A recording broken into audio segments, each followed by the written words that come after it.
Una de las artimañas más importantes del diablo, si no la más importante, consiste en aturdir y engañar al hombre común de tal manera que no quiera mandar a sus hijos a la escuela ni hacerlos estudiar. Esta sola expresión de Martín Lutero, dicha durante un sermón de 1530, muestra la importancia que para él tenía la educación. Él sabía que los propósitos de la reforma religiosa y social no se podrían imponer si no se afirmaba mediante la educación. Por esta razón, aun cuando no era un educador de oficio, su actividad tuvo una decisiva influencia en el desarrollo de la educación moderna. Lutero comparte el ideal humanista de una educación integral. Su programa educativo tenía dos objetivos centrales: la educación del cristiano y la formación del ciudadano. La enseñanza estaba dirigida a la preparación de dirigentes tanto religiosos como civiles, pues para el reformador el bienestar del Estado dependía de la educación de sus ciudadanos. En sus programas educativos puso énfasis en la autonomía intelectual y la libre investigación y su rechazo del dogmatismo y autoritarismo de la Iglesia de su época. El énfasis de los reformadores en la autoridad de la Biblia, que reemplaza la autoridad eclesiástica, hacía necesario el conocimiento de esta por todos y la capacidad para comprenderla.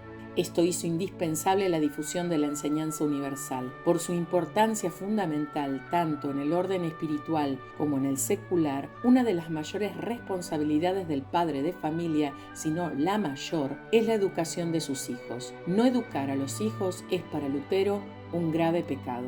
Considero que entre los pecados exteriores que comete el mundo, ninguno es tan grave ante Dios ni merece pena tan severa como el que cometemos con nuestros hijos si no los educamos. Este énfasis en el rol de la familia como educadora llevó a dar a Lutero un lugar a la mujer en la educación que hasta entonces se le había negado. La educación debía ser, según él, tan obligatoria para las niñas como para los niños. Lutero también demanda con igual fuerza que para los padres la responsabilidad del Estado por la educación. El Estado debe asegurar la educación para todos y, dada su importancia, fue uno de los propulsores en impulsar leyes a favor de su obligatoriedad. Todas estas ideas y actitudes de Lutero habrían de promover en sus seguidores la creación de escuelas y una nueva metodología de enseñanza. Y este es el fundamento de nuestra escuela. Estos son los principios de su creación. Junto a iglesias luteranas se fundan escuelas. La creación del Instituto Evangélico Americano. Desde Estados Unidos, por iniciativa del Sínodo General de la Iglesia Luterana en Estados Unidos, arribó a nuestro suelo el reverendo Silas Dougherty en 1908 para trabajar con los inmigrantes luteranos y sus familias que habían arribado a la Argentina en la ola inmigratoria desde Europa. Pero el pastor Dougherty comprendió rápidamente que no solo debía trabajar con descendientes de inmigrantes luteranos, sino que debía impulsar una obra en castellano en un país donde la mayoría de la población no leía la Biblia y donde las misas se realizaban en latín. Hacia mediados de 1910 comenzó a examinar en la línea del Ferrocarril Pacífico, hoy Ferrocarril San Martín, las zonas de Villa del Parque, Santos Lugares y Caseros. En estas zonas comenzó a trabajar con los empleados del ferrocarril ingleses y escoceses. El reverendo Dougherty regresó a Estados Unidos, pero la obra no se interrumpió. La Sociedad Interluterana Misionera para América Latina envió al reverendo Efraín Seder. Este fundó en 1919 en Villa del Parque el Centro Social de Jóvenes Evangélicos. Por problemas personales, el reverendo Seder retorna a Estados Unidos y la Junta de Misiones envía al reverendo Eduardo Müller. Müller organizó de manera definitiva la Congregación El Redentor de Villa del Parque y, junto con esta, siguiendo las ideas de Martín Lutero, funda una escuela. Alquiló un solar y un edificio en la calle Pedro Lozano 3151, donde construyó una capilla de madera y el 1 de julio de 1920 se fundó en el Instituto Evangélico Americano. En el edificio alquilado funcionaba el jardín de infantes que constaba de 12 alumnos y una profesora especial. Al año siguiente,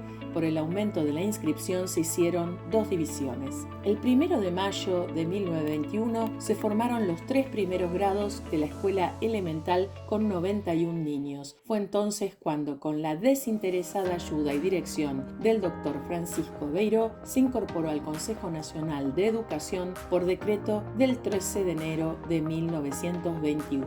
En esa época la oferta educativa de nuestro país era escasa, en especial en las provincias.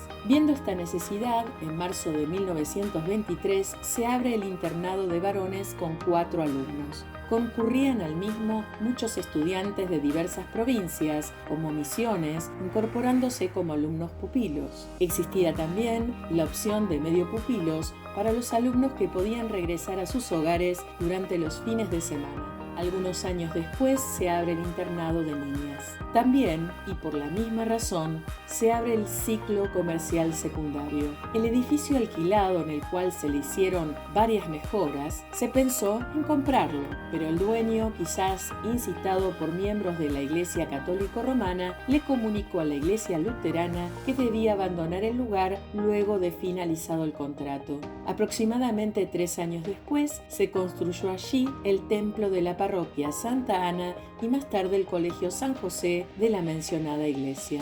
Esta circunstancia impulsó al reverendo Müller a buscar otro solar. Encontró que en la esquina de Cimbrón y Cuenca había terrenos disponibles por el total de 1/4 de manzana. En estos terrenos se comenzó a construir la iglesia, la casa pastoral y el instituto. De esta forma se creó el primer templo luterano de habla hispana en Sudamérica, cuya piedra fundamental fue colocada el 6 de mayo de 1923. Por otra parte, el nuevo edificio del instituto se inaugura el 15 de diciembre de 1924. En el año 27, el instituto coronó todos sus esfuerzos viendo incorporados los cuarto y quintos años del Colegio Nacional. Poseía el instituto gabinetes completos de física, química, psicología, botánica, anatomía, zoología y mineralogía, donde los alumnos hacían sus experimentos bajo la dirección del profesor de la asignatura. Con el bachillerato completo podían los alumnos ingresar a cualquier universidad de la República. También se inauguraba la Biblioteca Popular Domingo Faustino Sarmiento, auspiciada por el IEA, que abrió sus puertas a toda la comunidad barrial.